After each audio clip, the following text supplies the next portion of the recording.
Hi everybody, welcome back. It's me, Johnny Nero, and we have returned. We have returned back to YouTube after a long hiatus. I'm sorry for that break. I've been away, I've been trying different things. I've been doing a little bit of writing, a little bit of, trying to just different things really. But here we are again, and if you remember, one of the videos we did a long time ago was a Choice of the Deathless by Choice of Games, which came out on Steam shortly after we did the video. This is one I have found which is the same. It's made by Choice of Games, and it is called The Hero of Kendrickstone by Paul Wang. And I think a good start to the new, revamped style YouTube is to play a little bit of this. So we're gonna get started, and we're gonna have to put up with my terrible reading and narration, but here we go. Let's do this. A vision of dragonfire.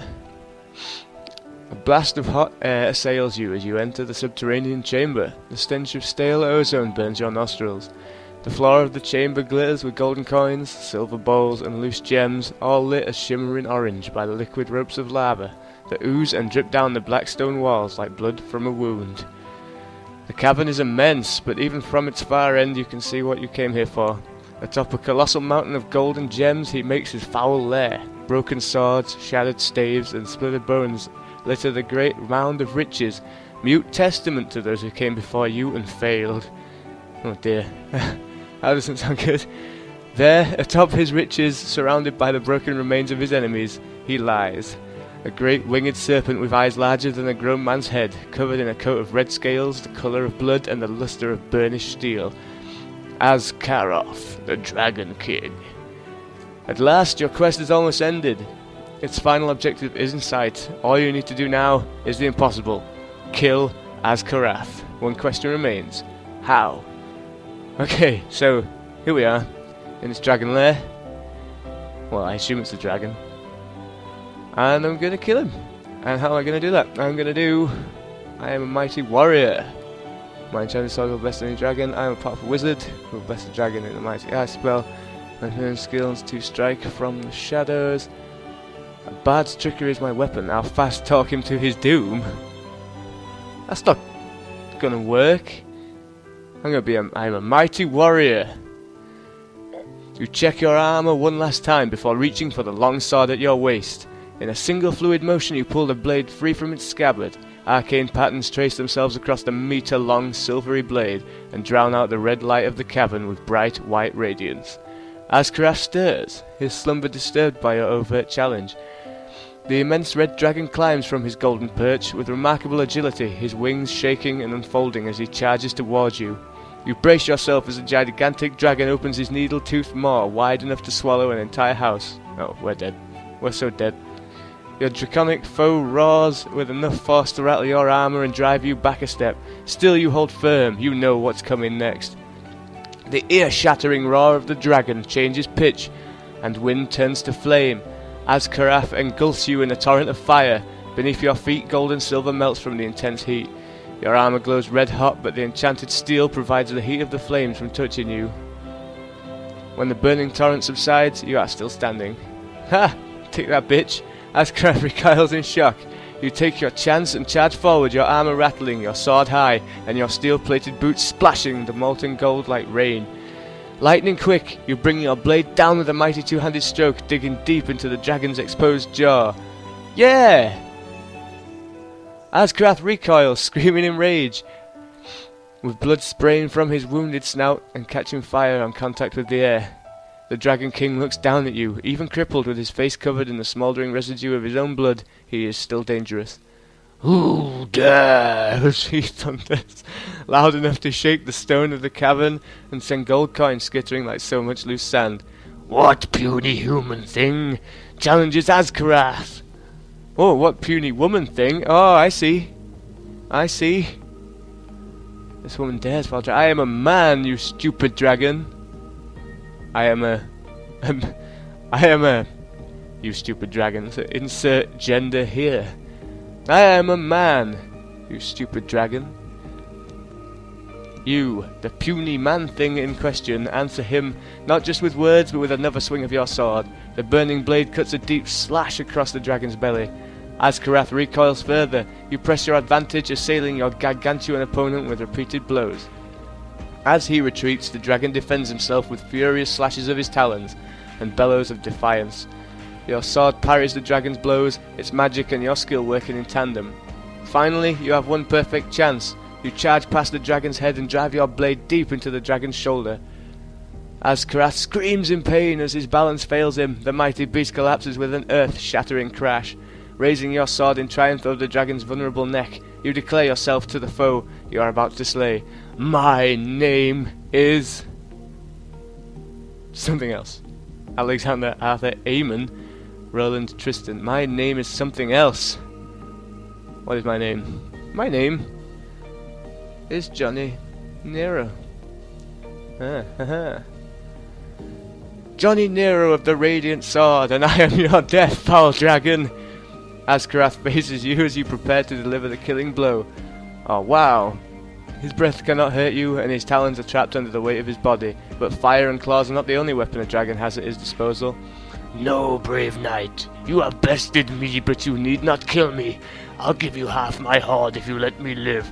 Imagine the riches you'd have. For a moment, you do.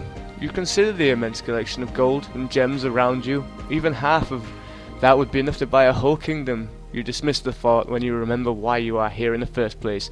You must kill Azkarath. Why must I kill Azkarath? Because my monarch will reward me richly for it.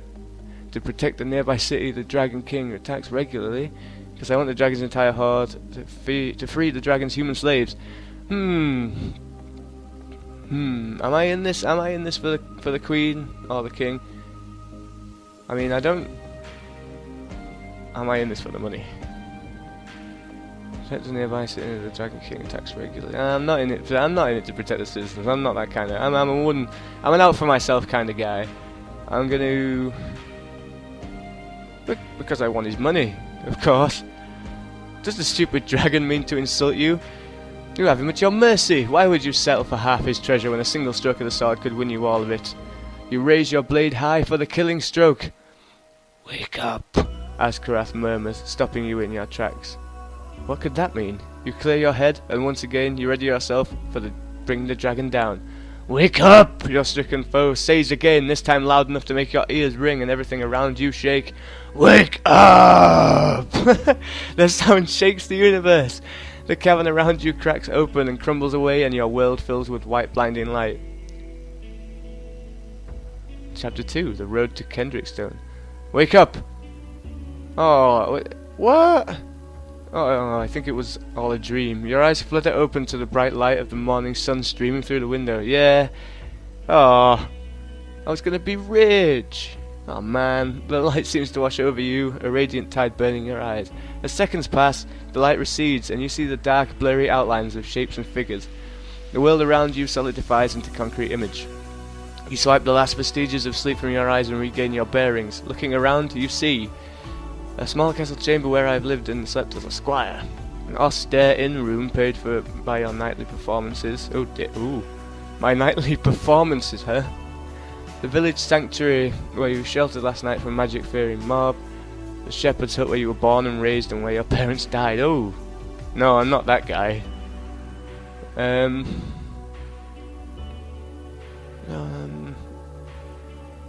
We're gonna be we'll be a bard. A dreaming bard. You haul yourself out of your narrow wooden cot to find yourself face to face with a short, paunchy man in a stained but serviceable tunic. Oh man, what kind of... About time you got up, he says, a toothy smile coming easily to his lips. Then again, you're the one that told me to wake you extra early today. You nod. Yes, miss, I did. John, the pot-bellied man, turns to leave. If you need me, I'll be downstairs cleaning up, he says over his shoulder as he steps out of your room. Oh god, I apologise for the voices. I reckon they're gonna probably change throughout the course of this, but you know. You take a few moments to throw on your cloak and belt as you're eating, and belt on your eating knife.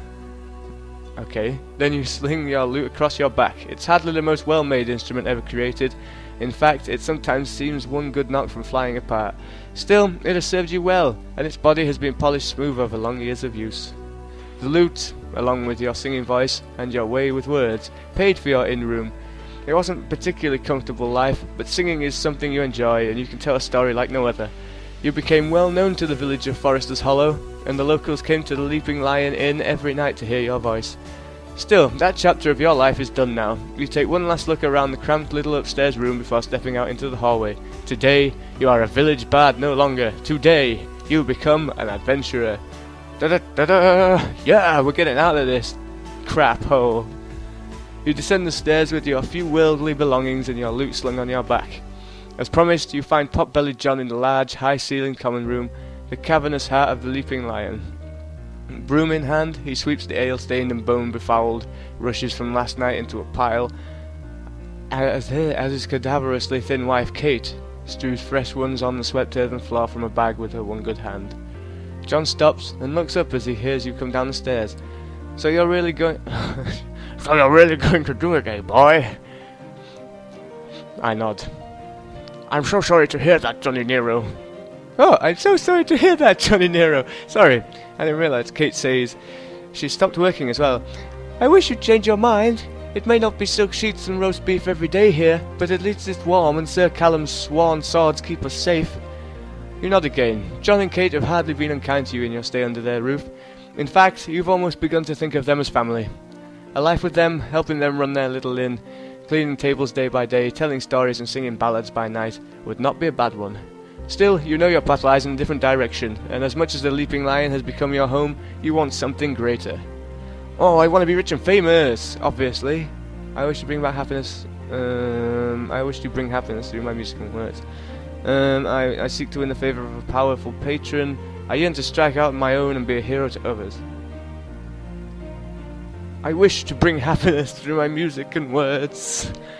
You never cared about money too much. Well, my dream says otherwise. Sure, you got paid with a warm room and 2 hot meals a day, but that was never the real reason why you played and sang and told stories every night. No, the real reason was to see the wide-eyed stares of delight on the faces of your audience as you sang of daring warrior queens, the bright laughter of children as jibes and puns flowed trippingly from your tongue, and the rapt expressions of grown men and women as you recited poems of ancient magic and mad wizards. You could stay in Forester's Hollow and see those same faces smile and laugh and cry at your words every single night, but what is a village of 500 compared to the whole world and all the people in it? You tell John and Kate as much, and both of them seem to accept your answers with as much grace as they can muster. For a moment, John stands there, shaking his head, but then Kate nudges him in the side with her wooden stump, and ducks behind the counter. He emerges a moment later, with a small leather pouch and a stout staff as thick as 3 of your fingers put together, and almost as long as you are tall. John hands you both items. We don't want you to go, but if you're set on it, we want you to be safe. The roads are no place for a young boy travelling unarmed, he says as he hands you the staff. That'll be stout enough stick to knock the brains out of any thug who might trouble you. You take the staff in one hand and the pouch in the other. It clinks as you grab it, and you can feel its weight as it rests in your hand. There's 50 silver pennies in there, Kate says. It'll be enough to get you through the great city and give you a little to live off besides. You know the way, of course. You nod. In Forester's Hollow, the great city can only mean one place.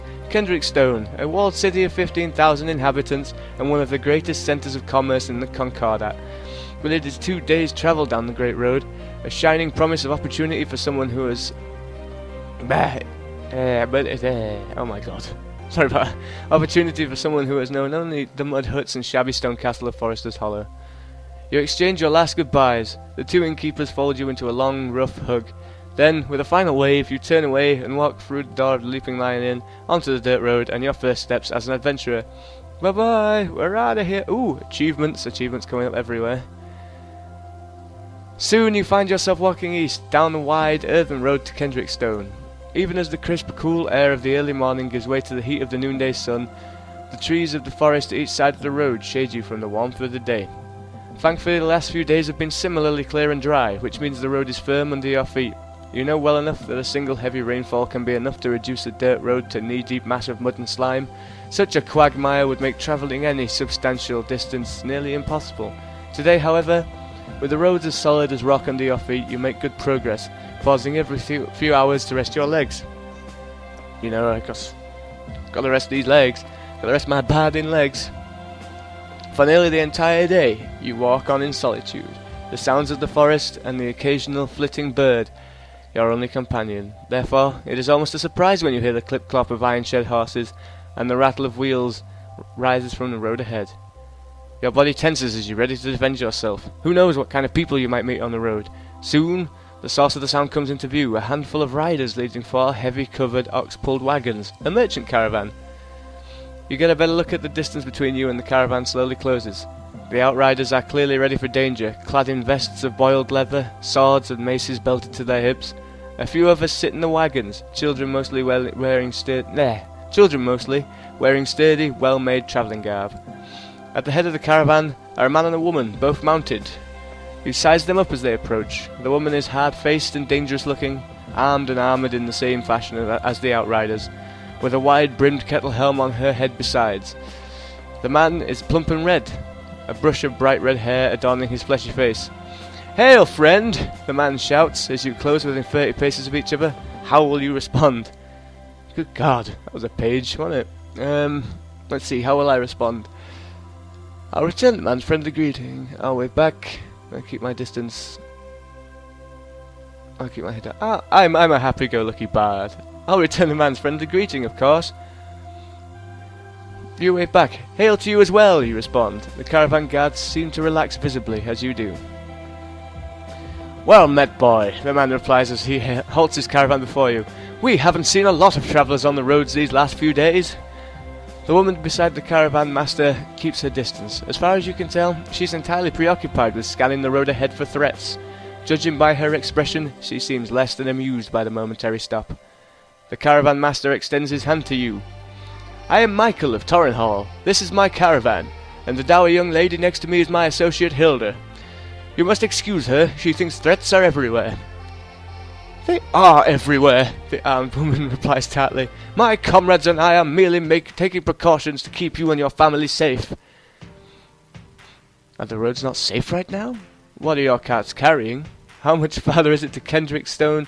Safe travels, friend. Yeah, we could just completely move this guy on, just like, see you later, guy. Fuck you. We're gonna put.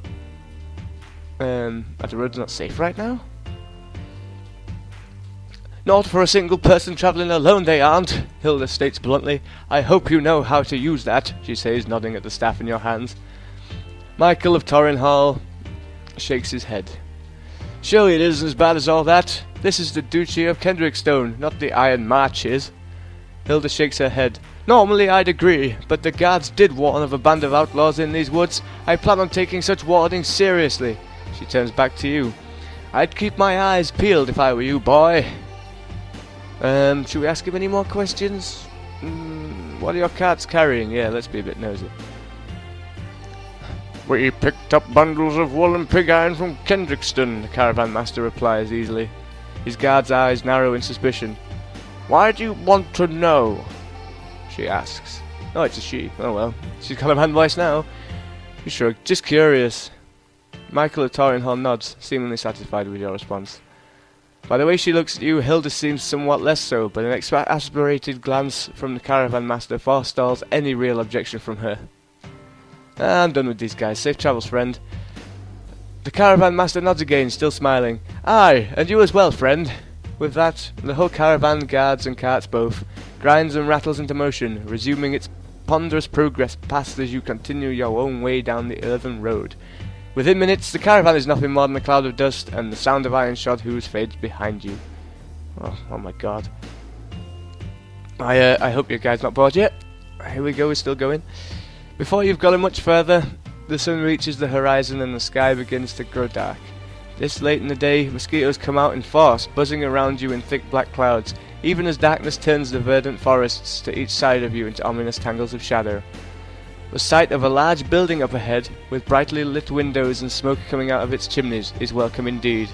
As you get closer, and the sun finally dips under the horizon, you see that the structure is a large two-story hall, accompanied by a row of stables and surrounded by a head-high stone fence. Sounds of music and laughter spill out of the open windows, and a bright watchfire burns at the fence's gate. Next to a crudely painted wooden sign of an angry-looking figure hung from an iron post set into the gatepost. The Growling Giant Inn. The sign stays in bright red letters visible by the light of the watchfire. You make your way past the fence, through the courtyard, and into the main hall. The high-ceilinged common room of the Growling Giant Inn is bright and filled with the stink of urine, spilt ale, roasted meat, and burning wood, all the aromas of human civilization.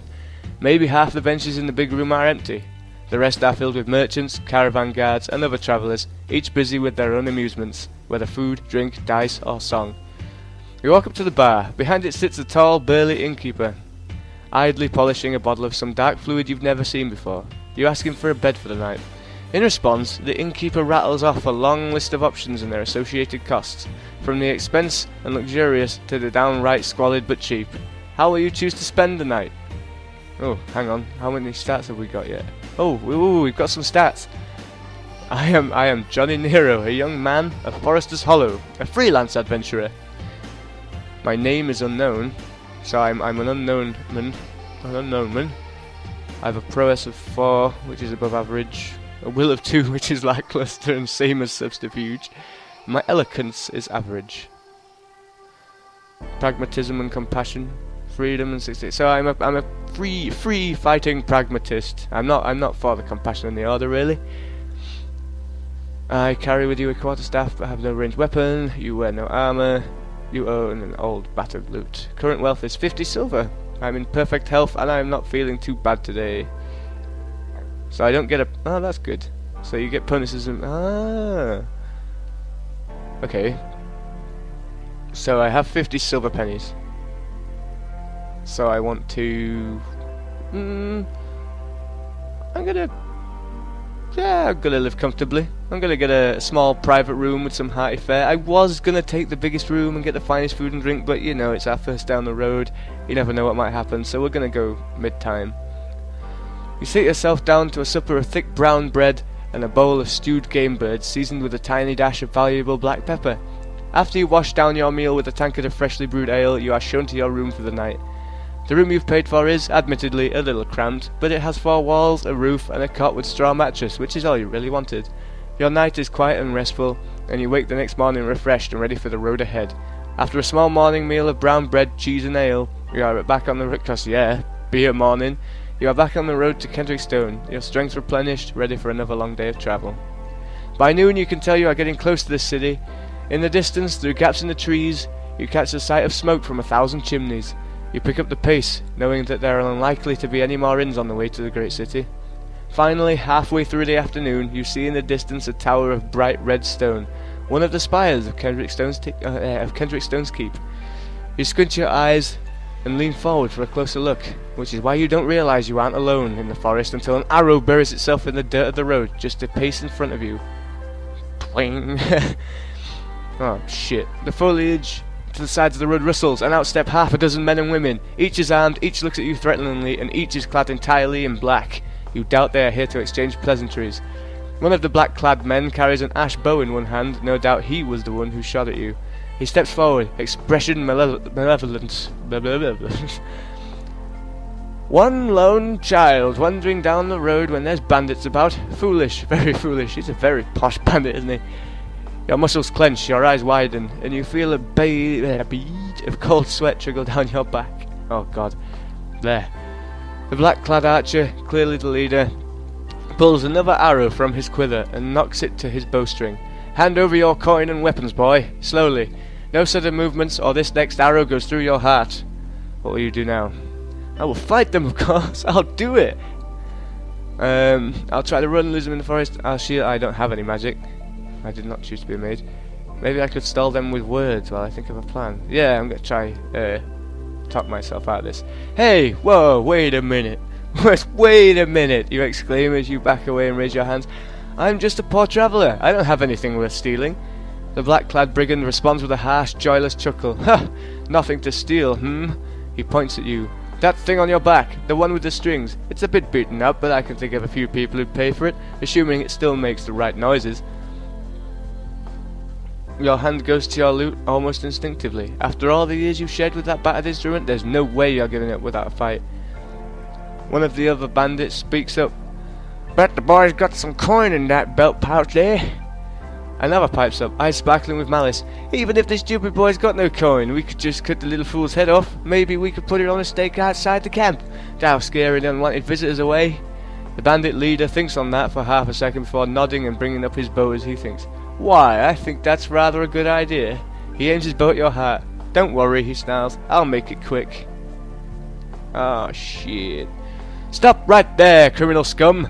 The black cat archer turns towards the sound of a new voice almost by instinct. He looses his arrow only to see it bury itself into the painted oak of a stout shield not 10 paces away. The shield's bearer is tall, muscular figure covered in a full suit of steel mail and a heavy great helm, glittering in the afternoon sun. The newcomer carries the sword and shield of a noble-born soldier and wears the surcoat of a knight. Impossible!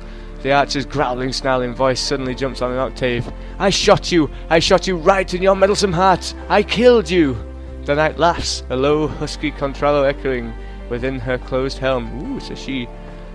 You tried to kill me, you stupid prat. The bandit scrambles backwards, hands shaking with panic as he tries to draw another arrow. The knight advances, slowly, deliberately. The archer looses his shaft, only for it once again to embed itself into the armoured woman's shield. The bandits rush the knight, and one of them lunges, a dagger held high. The mail-clad warrior barely breaks her stride. A subtle shift of her footing sends the charging bandit staggering past, and she knocks him down with a contemptuous flick of her shield. Behind the hapless attacker, the others stop in their tracks. The knight's prowess has given them enough pause for her to advance on the bandit leader, who has dropped his bow, and now holds his dagger before him like a talisman. The bandit who seemed so frightening just a moment before has been reduced to a whimpering child. If you'd found me in a happier mood, I'd advise you to try and kill me harder next time, the knight jests, the dryness of her voice thick enough even to be evident through her helm. Today, however, I'm going to make sure you won't try kill anyone ever again. The knight slams her shield into the bandit leader as if it were a giant oak fist. The dagger drops from the archer's fingers, and the knight brings her blade down onto the bandit's head, cleaving skin, bone, and brain. A quick death. Fucking Jesus! With a fluid kick, the armoured warrior sends the archer's body tumbling to the ground. By the time it hits the forest floor, nobody else is in sight. Nobody living, anyhow. With the bandits gone, the knight wipes her bloody sword on her surcoat and rushes towards you, still holding her shield up. Are you alright, boy? Have they hurt you? She demands, as she sheathes the sword and puts down her shield. You shake your head. I'm alright, you reply. The knight gives you a suspicious look. Are you certain? I'll not have you die on me because you decided to hide a wound for the sake of a foolish youthful pride. There is pain in the knight's voice. She is speaking from personal experience. You are indeed still unhurt, however, and after a moment's inspection, your armoured saviour seems to agree. The knight helps you up with one muscular hand. Oh god, she's like Bean Woman. She takes off her heavy steel helm and padded coif. I don't know. With the other to reveal a strong featured face barely touched by age, but heavily ravaged by scars of battle. She offers you a polite bow as you find your feet. Her short-cut, mouse-brown hair dangling in swear-matted tangles around her head as she does. God, I could not get my mouth around that sentence. I have the honour to be Dame Mildred of Sonnermercy, a knight of Kendrickstone, she says, with a formality that seems to sit uncomfortably with her. Who might you be? Johnny Nero, from Follister's Hollow, you reply. The knight nods. Well met then, Johnny Nero, and I apologise for not arriving sooner. You nod, though you can hardly see how the knight's arrival could have been luckier. It would be best if we put some distance between us and this scene. Those bandits might return, in greater numbers. You take a look at the short stretch of road and the corpse of the man who almost killed you, laying unmoving in a pool of his own blood and brains. Getting away seems like a really good idea. Alright guys, I'm gonna read it. Oh my god, see, this is what it does to me. I'm so useless at this. I apologise for the terrible reading, but we'll pick this up next time. And of course, leave comments, leave likes, and leave feedback. All of these things, you know, they help. And even if it's good or bad, just let me know how you're enjoying the series. Let me know if you want more of this kind of thing. And yeah, I think that's pretty much it really. So keep you guys safe, keep well, and I'll see you next time.